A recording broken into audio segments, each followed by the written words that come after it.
National Herald, नवजीवन और कौमी आवाज़ के तमाम नाजरीन का खैर मकदम है।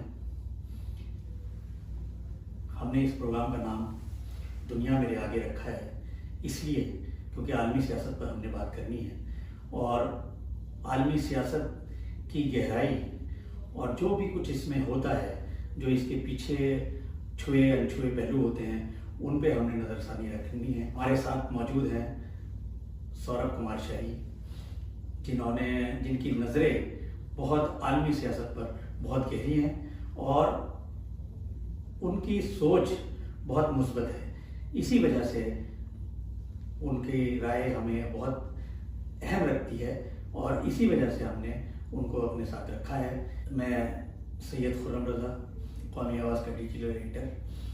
मैं सबसे पहले सौरभ कुमार शाही साहब आपका इस्तेमाल करता हूँ इस पॉडकास्ट में और आपसे ये पूछना चाहूँगा कि गाज़ा पीस प्लान या गाज़ा अमन मंसूबा जो है वो क्या अमेरिकी सदर जो है डोनाल्ड ट्रंप, उनका नोबेल इनाम जीतने की कोशिश के तौर पे देख सकते हैं आप, या वाकई में वो खुरेजी के खिलाफ है? देखिए, ये बड़ा इंटरेस्टिंग ये है कि अगर आप इसके टाइमलाइन को देखें और बार बार जो बयान दे रहे थे इसके रिगार्डिंग, तो आपने नोटिस किया होगा वो कह रहे थे कि इसको किसी भी हालत से जुमेरात से लेके जुमे की सुबह तक इसको फाइनल कर दो। आपने बार बार ये बयान सुना होगा कि ये जुमे तक इसको आपको फाइनलाइज करना है। तो ऐसा क्या था जुमे को? क्या डोनाल्ड ट्रंप मुसलमान हैं, उनको जुमे की नमाज पढ़नी? ऐसा तो है ही नहीं। तो मामला ये था कि फ्राइडे नाइट और सैटरडे मॉर्निंग, भारत के हिसाब से सैटरडे मॉर्निंग अर्ली मॉर्निंग और यूरोप के लिहाज से जुमे की रात जो है वो नोबेल जो पीस प्राइज की जो कमेटी है उसको नाम फाइनल करने के, और ये चाहते थे कि अगर तब तक डिक्लेरेशन हो जाए तो ये कंटेंशन में आ जाएंगे। सैटरडे को वो नाम फाइनल होना था, तो एक दिन ये 24 घंटे की मोहलत इन्होंने एक्स्ट्रा जो है वो दोनों पार्टीज को दी थी कि किसी हाल तुम जुमे को इसको फाइनल कर दो, हाँ जुमेरात और जुमे तक में इसको फाइनल करो, ताकि वो जो सैटरडे को वो टीम बैठेगी वो इस पे फैसला लेगी। तो बार बार वो उस तारीख का और कोई ना कोई हिस्टोरिक कोई ऐसा इंपॉर्टेंस है और भी कुछ नहीं है, उस तारीख पे जो बार बार वो स्ट्रेस कर रहे थे, इससे ही बहुत क्लियर हो जाता है कि उनके टारगेट में वो नोबेल पीस प्राइज था। एक चीज, दूसरी कि उससे पहले जो उन्होंने एक दो जो फोन कॉल किए वहाँ के सदर को, उसमें जो बातचीत हुई तो उन्होंने हिंट जो है नोबेल प्राइज को लेकर किया। मतलब आप अगर इनके शख्सियत को देखें, डोनाल्ड ट्रंप की शख्सियत को देखें, तो ये कोई भी चीज़ जिसको कहते हैं कि सटलिटी में बिलीव नहीं करते हैं मतलब ये बिल्कुल फोर्सफुली हर चीज़ को करते हैं। और मतलब कि पीस प्राइज का और वो तारीख देना ये बताता है कि प्राइमरी ऑब्जेक्टिव ये था कि किसी तरह नोबेल पीस प्राइज मिल जाए। खुरेजी को रोकना मुझे नहीं लगता कि उनके लिए कोई बहुत अहम चीज़ है। मतलब वो उस तरह के तो मुझे हसास उस तरह का तो नहीं लगता, उनका शख्सियत उनकी नहीं लगती कि मतलब इस तरह की कोई चीज़ पर ध्यान दें। तो बेन जो है आपकी नज़र में ये लगता है कि नोबेल इनाम जो उनका था पीस प्लान, वो उसी की वजह से था। क्या आप समझते हैं कि अमन मंसूबा जो है ये इजराइल और हमास के दरमियान देर पर अमन ला सकता है? ये इसमें कई फैक्टर्स हैं जो लूज एंड्स हैं जिसको टाई करने की जरूरत है। जैसे अगर आप इमीडिएट मोटिवेशन देखें इजरायली आर्मी की, तो जो उनके प्रिजनर ऑफ वॉर्स हैं वो छोड़ दिए गए हैं, तो आपने तमाम ये न्यूज़ में सुना भी होगा पिछले 2 सालों में कि एक फटीग, जिसको बैटल फटीग कहते हैं, क्या लड़ते लड़ते जो है वो परेशान हो जाते हैं, तो वो बैटल फटीग जो है वो आईडीएफ में नजर आ रहा था पिछले कई महीनों से। और बार बार ये चीज़ें हो रही थी कि जो रिजर्विस्ट हैं, क्योंकि सारे के सारे तो उसमें फुल टाइम फौजी है नहीं आईडीएफ के, वो तो बहुत सारे हैं जो रिजर्विस्ट हैं, जो कोई डॉक्टर है, कोई इंजीनियर है, कोई प्रोफेसर है और उसको आके लड़ना है। तो अभी जब ये लास्ट राउंड जब ये शुरू हुआ था जिसमें कि वो चाह रहे थे कि हम ग्राउंड इन्वेजन करें दोबारा से, तो बड़ी तादाद में ये रिजर्विस्ट जो है उन्होंने रिपोर्ट नहीं किया, यानी they did not report back. तो उससे ये लगता है कि एक फटीग वहां पर भी थी। अब जब प्रिजनर ऑफ वॉर्स जो है वो छोड़ दिए गए, एक्सचेंज डील हो गया है, तो ये कंप्लीटली इजरायली आर्म फोर्सेस पे डिपेंड करता है कि उनके अंदर क्या मोटिवेशन अब होगी इस वॉर को कंटिन्यू करने की। वही एक प्लान है जो इस सीज फायर को बना या बिगाड़ सकता है। क्योंकि जो इसके बाकी जो इसमें शरीक जो भी कंट्री हैं, चाहे वो कतर हो, चाहे वो टर्की हो, या इस तरह के हैं, और उनके तरफ से तो ना तो उनका मिलिट्री वेयरविदल है, टर्की के पास तो है भी, लेकिन वो आप उसको कह सकते हैं कि मे बी पॉलिटिकल मोटिवेशन नहीं है उनका।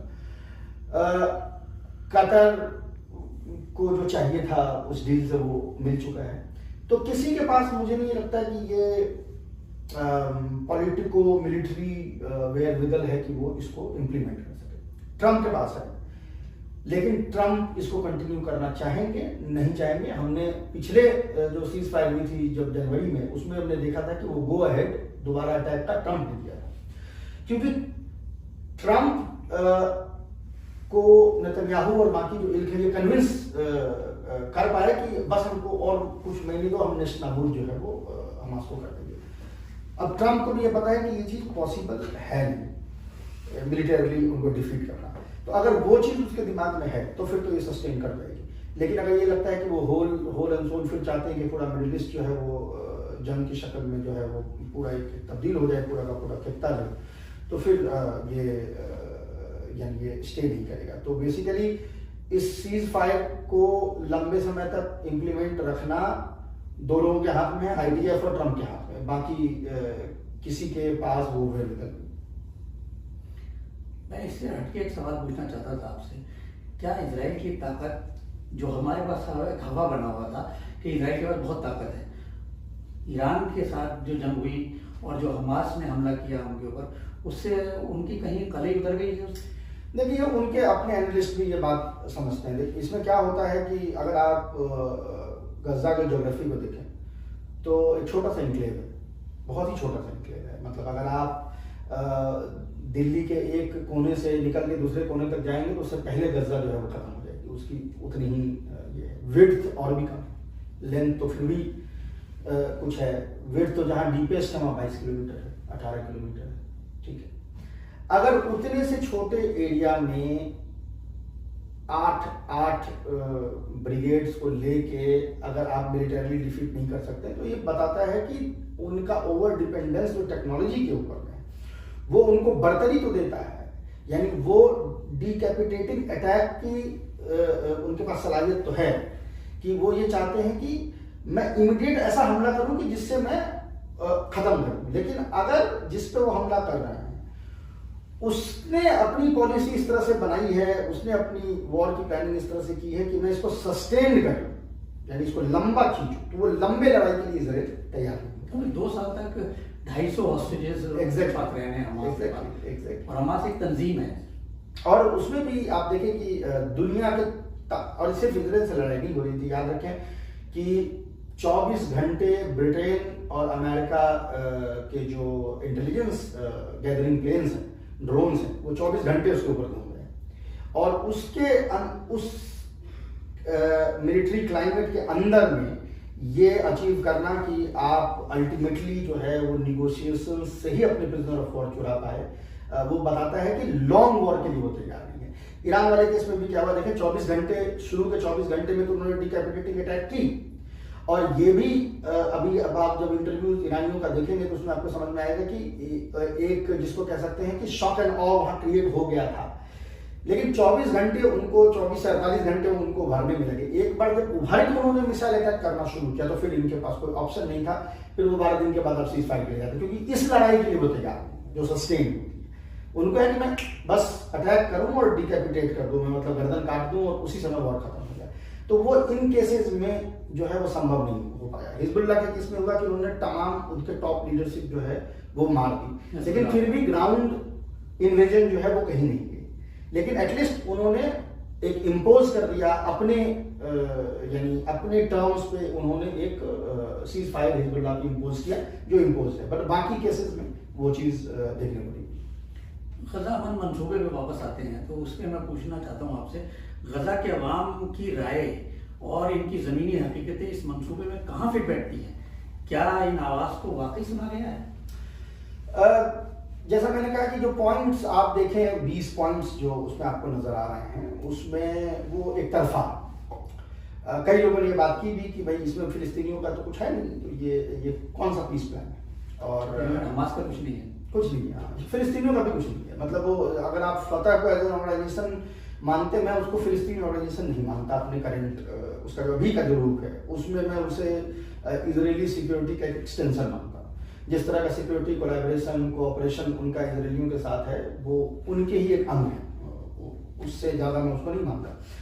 तो अगर वो पॉइंट्स आप देखें तो, लेकिन एक चीज, अब ये तो 20 पॉइंट तो देखें एक एक पॉइंट पे लिखी गई है, लेकिन पीछे जो इसके पीछे जो चीजें हो रही थी, जो मुज़ाकरा चल रहे थे, उसमें ये कहा गया कि भाई इस पॉइंट्स को आप इस तरह से देखें कि ये स्टार्टिंग पॉइंट है और इसमें फर्दर एक्सप्लेनेशन की जरूरत है। पहले दिन तो ये तमाम जो अरब और कंट्रीज थे, साथ में तुर्की और पाकिस्तान, इनके फॉरेन मिनिस्टर्स ने तुरंत कह दिया कि हाँ हाँ हम तस्लीम करते हैं। और पहले दिन के बाद फिर वो धीरे धीरे वॉक बैक करने लगे कि नहीं नहीं, इसमें तो बहुत सारी चीज क्लैरिफिकेशन की जरूरत है। कतर के प्राइम मिनिस्टर कहने लगे क्लैरिफिकेशन चाहिए, पाकिस्तानी कहने लगे नहीं नहीं, इसमें हमें जो दिखाया गया था वो तो नहीं। अरे तो आपको जो नहीं दिखाया गया था और वो रिलीज हुई तो आपने तुरंत सिक्योरिटी भेज दिया। तो ये उतावलापन जो है, क्योंकि आप डील कर रहे हैं, तो उतावलापन इसलिए आ रहा है क्योंकि आपको अपना डील चाहिए और इसको आप चाहते हैं कि साइड लाइन करते हैं। तो एज ए सेड कि ये जस्ट सॉल्यूशन जब तक नहीं हो सकता, पीस नहीं हो सकता। गजा के जो लोग हैं अभी भी पोस्ट वॉर भी जो इवन प्रो वेस्टर्न एजेंसीज जो उनके यहाँ पोलिंग कर रही हैं, उसमें high level of support Hamas के दोनों विंग के लिए, पॉलिटिकल विंग और मिलिट्री विंग जो कासिम ब्रिगेड है उसके लिए भी आपको नजर आ रहा है। तो यानी अगर उनको ये लगता था कि वो 2 साल में एक हमास के लिए हेट्रेड जो है वो क्रिएट कर लेंगे, वो अचीवमेंट वहां पे देखने को नहीं मिली है। तो अब उसको वो कैसे डील करते हैं, ये कई चीजों को डिसाइड कर सकते हैं। आपको क्या लगता है कि ये ट्रम्प का अपना मंसूबा था कि पीस प्लान करें, या इसमें आलमी ताकतें, यूरोपियन यूनियन, आलमी अरब लीग, इनका कोई मंसूबा नहीं? इनकी किसी की कोई लेवरेज जो है वो ट्रम्प के ऊपर नहीं। नन ऑफ दीज ऑर्गेनाइजेशन का कोई लेवरेज नहीं। ये ट्रम्प का मंसूबा था। हाँ, क्योंकि आपको याद होगा एक फॉक्स न्यूज को उन्होंने इंटरव्यू दिया जिसमें उन्होंने एक लाइन बोली, जनरली वो he does not betray his emotions. वो एक लाइन उसने कही थी कि दुनिया से जंग लड़के इजराइल जिंदा नहीं रह सकता। तो उनको ये समझ में आ रही थी कि जो इंटरनल प्रेशर अमेरिका में क्रिएट हो रही है लोगों की और अक्रॉस पार्टी लाइन हो रही है, रिपब्लिकन में कम हो रही है, लेकिन रिपब्लिकन में भी जो 18 से लेकर 35 का जो एज ग्रुप है उसमें आपको जो एंटी इजराइल सेंटिमेंट्स हैं वो मैसिवली बढ़ रही है। रिपब्लिकन में कह रहा हूँ, डेमोक्रेट में तो कोलैप्स ही हो चुका है। तो वो चीज कहीं ना कहीं उनको लग रहा है कि ये ग्राउंड स्वेल जो है इसको नजरअंदाज नहीं किया जा सकता। वो कहीं ना कहीं यहाँ पे आई है, वो गुड फेथ में नहीं है, वो प्रेशर टैक्टिक से है। पर वो ये जो तंजीमें जिनकी बात आप कर रहे हैं, इनके तरफ से वो लेवरेज नहीं है। वो लेवरेज इसलिए है कि अमेरिका में जो जनता है उसका मूड बदल रहा है, वो प्रेशर वहां पे काम कर रहा है। अगर ये मंसूबा नाकाम होता है तो मशरक़ी व्यवस्था के हालात आप किस तरह देखते हैं? देखिए, लार्ज बैटल की तरफ मैं इसको देखता हूँ, क्योंकि चाहे वो हुतीज हों, चाहे वो हिजबुल्लाह हों, चाहे वो IRGC हो ईरान के अंदर में, सब इस बात को लेके तो तैयारी सबकी है कि अगर ये एक लार्जर जंग में तब्दील होती है तो वो जंग लड़ना चाहेंगे, क्योंकि स्ट्रेटेजिक पेशेंस जो रेजिस्टेंस एक्सिस का था वो जाहिर है कि वो खत्म हो गया। वो स्ट्रेटेजिक पेशेंस ने आपको कुछ दिलाया नहीं। जब आपके ऊपर हमला हो ही गया तो फिर पेशेंस वाली कोई बात नहीं है। तो अब जो अच्छा, दूसरा ये कि स्ट्रेटेजिक पेशेंस को बनाने वाले जो जर्नैल थे वो सारे के सारे मारे जा चुके हैं, चाहे वो नसरल्ला हो, चाहे वो जो ईरान के भी तमाम जो कमांडर्स मारे गए, हाजीजादे और तमाम लोग थे। तो अब जो उनके नीचे के कमांडर्स हैं, जो एक्चुअल में कमांडर्स थे, ये लोग फिगर हेड थे मोस्टली, ये लड़ नहीं रहे थे क्योंकि उम्र 65-68 साल, क्या कोई कमांडर 68 साल का तो होता नहीं। तो अब जो नीचे से ऊपर कमांडर आ रहे हैं वो कह रहे हैं कि स्ट्रेटेजिक पेशेंस क्या होता है। ये जो अभी आपने सुना होगा कि पुतिन के थ्रू उन्होंने खबर भिजवाई ईरान को कि हम जो है अटैक नहीं करना चाह रहे हैं इजराइल ने। उसका मकसद ये था कि उन्होंने इजरायली इंटेलिजेंस ने एक्टिविटी देखी कि उनको ये लग रहा था कि इस बार अगर थोड़ी भी हरकत हुई तो ईरान पहले अटैक कर देगा, यानी प्रीएम्प्टिव अटैक कर देगा। तो वो कहीं ना कहीं एक चीज है जो नया डिटरेंस जो क्रिएट कर सकती है। लेकिन अगेन नेतन्याहू वो डिसीजंस ले लेता है जो आउट ऑफ बॉक्स होता है, और मसला रेजिस्टेंस एक्सिस के साथ ये था कि वो इन बॉक्स सोचते थे। अब दोनों उस धरे पे पहुंचे जहां रेजिस्टेंस के भी लोग उस लेवल के आए हैं जो ये रिस्क अवर्स, रिस्क लेने को तैयार है। ऐसे सूरत हाल में जो रद्द अमल होगा उनके तरफ से वो डिफरेंट होगा अभी जो 12 रोजा जंग थी उसके बनिस्बत। तो उसके बनिस्बत अगर ये रद्द अमल ज्यादा वायलेंट होता है तो वो एक डिफरेंस क्रिएट कर सकता है ये चीज। आखिर में मैं आपसे इस गजा में पीस अमन मंसूबे पे एक सवाल पूछना चाहूँगा कि गजा में जो लोग वापस आए हैं उनमें इतना जोशो खरोश क्यों है? क्या वो थक गए हैं जंग से? देखिए सबको ये तो of course it's a tidying, अगर 2 साल आपको बार बार आपके ऊपर हमला होता रहे, लोग मारे जाते रहे। इसराइल का देखें अपना जो उनका जो फोन कॉल है जो लीक हुआ है उसमें वो खुद तस्लीम कर रहे हैं कि 83% जो डेथ है वो सिविलियन डेथ है, ये इसराइल कह रहा है। तो आप मान के चले कि ये नंबर जो है फिर 90% हो गए, जब वो 83% खुद ही तस्लीम कर रहा है, मान के चले। तो अगर आप इसको नंबर में तब्दील करें तो टोटल हमास के जो फाइटर्स होंगे वो उनकी टोटल डेथ कितनी हुई होगी? 7, 7.5, 8 हज़ार के आसपास में। यानी 60,000 में अगर 8,000 है तो 52,000 तो सिविलियंस जो है वो मारे जा रहे हैं। लेकिन उन्होंने एक बात ये कही थी कि कितनी भी बमबारी कितनी भी कुछ हो जाए मैं गजा नहीं छोड़ूंगा। There can not be a second Nakba, दूसरा नकबा जो है वो नहीं होता, हमसे दूसरी हिजरत नहीं होने वाली, वो बात वहां भी कह रहे हैं। और वो चीज इसमें नजर आई कि वो उसको छोड़ देते थे। तो आगे जैसा अभी मैंने आपको बताया कि पोल्स जो हुई है उसमें सस्टेन सपोर्ट हमास के लिए स्टिल है, तो इसका मतलब है कि वो उस पर वो प्रेशर टैक्टिक अभी काम नहीं कर, फिलहाल अभी 2 साल के बाद भी ये प्रेशर टैक्टिक काम नहीं कर रहा है। सीज फायर ऑफ कोर्स उसका तो हर आदमी स्वागत करेगा कि अगर आप हामी जो है वो हमास ने भर दी है तो जाहिर है कि सिविलियंस तो फिर उसका स्वागत करेंगे। इससे हटके गजा अमन मंसूबे से हट के हम पूछें कि 2 दिन बाद ट्रम्प साहब ये कहते हैं कि हिंदुस्तान जो है वो मेरी बात हो गई है और हिंदुस्तान जो है रूस से तेल नहीं खरीदेगा। जी जी, इसके बारे में आपकी क्या राय है? क्या ये हकीकत है? देखें सर, अंग्रेजी में एक जुमला है कि the test of the pudding is in the eating, मतलब खा के ही पता चलता है। तो अब ट्रम्प साहब बहुत सारा बयान देते हैं, भारत डायरेक्टली उसको काटता भी नहीं है। वो एक जिसको कहते हैं ना मिली माउथेड, अंग्रेजी में एक जुमला है कि वो दबी जुबान में उसको काटने की कोशिश करता है, बट डायरेक्टली जैसे फॉरेन मिनिस्ट्री ने कहा कि हमें तो कोई इल्म नहीं है कि ट्रम्प और मोदी साहब में कोई बात हुई, तो ये भी तो कह सकता है कि ट्रम्प झूठ बोल रहे तो वो चॉइस जो वो नहीं लेते हैं। लेकिन डेटा एक चीज होती है और डेटा के थ्रू आप ये जो स्टेटमेंट्स जो होती हैं ये अपनी जगह है और डेटा अपनी जगह है। तो जो डेटा कई ऑर्गेनाइजेशन है दुनिया में जो ऑयल डेटा को कंपाइल करते हैं कि कहाँ से लोडिंग हुई है, कहाँ अनलोडिंग हुई है, कितना तेल जो है खरीदा गया है, कितना जो है शिप हुआ है, उसका अगर हम डेटा देखें तो पिछले 4 महीनों में 38% की गिरावट गवर्नमेंट ओन्ड जो इंडियन रिफाइनरीज हैं, यानी इंडियन ऑयल, हिंदुस्तान पेट्रोलियम और भारत पेट्रोलियम, ये जो रिफाइनरीज, इनके जो रिफाइनरीज हैं वो उन्होंने जो रशियन तेल जो जिस अमाउंट में रशिया का तेल खरीदते थे उसमें 38% की गिरावट जो है वो डेटा में साफ दिख रही है। हालांकि ये भी दुरुस्त है कि अगर आप टोटल वॉल्यूम देखें जो रशिया से तेल लिया जाता था तो उसमें गवर्नमेंट रिफाइनरीज का परसेंटेज जो है बहुत ही कम है।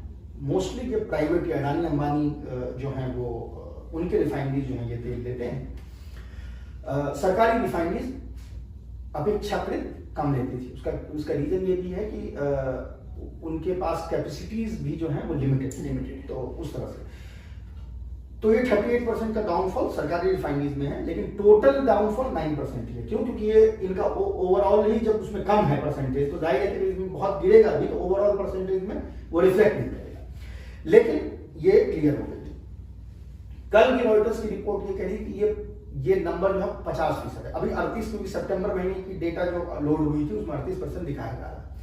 लेकिन अक्टूबर भी तो आज आप आधे महीने से ज्यादा हो चुका है, तो अब अक्टूबर के भी इनिशियल डेटा आए हैं जिसके हिसाब से रॉयटर्स का ये कहना है कि ये नंबर जो अभी हम 38% कह रहे थे ये बढ़ के 50% हो गई है। लेकिन इसकी तस्दीक तभी हो पाएगी जब ये एजेंसीज अक्टूबर महीने का डेटा जो है वो रिलीज करें। अच्छा, इसमें एक स्लाइड ऑफ हैंड भी है। पिछले महीने से कंपेयर करते हैं दिखाने के लिए कि बढ़ा है। अगस्त और जुलाई ये दर्शकों को यहाँ पता होना चाहिए, भारत में जो भी, भारत ही नहीं इनफैक्ट और भी जगहों पे जुलाई और अगस्त में रिफाइनरीज जो होती हैं उनकी मेंटेनेंस वर्क होता है, सर्विसिंग होती है। तो जुलाई अगस्त में हमेशा तेल का इंपोर्ट जो है वो कम हो जाता है। तो अगर आप अगस्त के महीने से सितंबर को कंपैरिजन करेंगे तो सितंबर का तो नंबर दिखेगा ही आपको बना हुआ, लेकिन ये गलत है।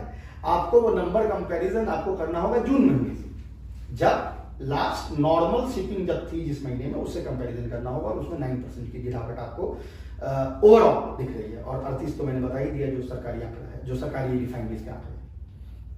इस फैसले से क्या एनर्जी पॉलिसी, हमारी तवानाई की पॉलिसी है, उसमें कोई फर्क पड़ सकता है? देखिए, कल एक और न्यूज आई है जिसमें भारत ने ये कहा है कि करीब $15 बिलियन एक्स्ट्रा तेल जो है वो अब अमेरिका से खरीदेगा। कि ये रशिया यूक्रेन वॉर से पहले $25 बिलियन भारत खरीदता था, $25 बिलियन वर्थ ऑफ ऑयल खरीदता था, जो अब घट के 10 से 12 बिलियन हो गई है। तो वो वापस से उसको 25 बिलियन पे लाने वाला है। ये महंगी तेल है, जाहिर है कि हमें रशिया से करीब अभी $6-7 के आसपास कम पर बैरल जो हमें तेल मिलता था। अमेरिका कहते हैं ऐसे भी महंगा है क्योंकि लाइट क्रूड जो है वो हेवी क्रूड से थोड़ी महंगी होती है। तो ये ओवर एंड अबव ये जो $6-7 इसमें आप $1-1.5 और जोड़ लीजिए, तो इतना आपके फॉरेन एक्सचेंज का आपको नुकसान जो है वो झेलना पड़ेगा। जहां तक इंडिपेंडेंट एनर्जी पॉलिसी है, तो मुझे लगता है कि अमेरिका एक बार जब हम इसके लिए रेडी हो जाएंगे तो अमेरिका फिर से प्रेशर डालेगा कि आप इसको और बढ़ाइए, और प्रोबेबली फिर हमारा वो जो एनर्जी इंडिपेंडेंस की जिसकी हम बात कहते थे वो उस पर एक बहुत एविडेंट प्रेशर जो है वो दिखने लगेगा। ये थे हमारे साथ सौरभ कुमार शाही, जिन्होंने अपनी राय से हमारे नाजरीन और हमारे सामीन को मुस्तफिज़ करा। और अब इस प्रोग्राम के अख्तिताम पर मैं आप सब लोगों से बेसिकली दरख्वास्त करना चाहता हूँ बुनियादी तौर पे कि आप अपनी राय ज़रूर दें, ताकि उस राय पर भी हम तबसरा कर सकें और इस तबसरे में जो भी सौरभ कुमार शाही सोचते हैं वो अपने ख्यालात उस में पेश करें। नेशनल हेराल्ड, नवजीवन और कौमी आवाज़ की जानिब से आप तमाम लोगों का इस प्रोग्राम में आने के लिए शुक्रिया।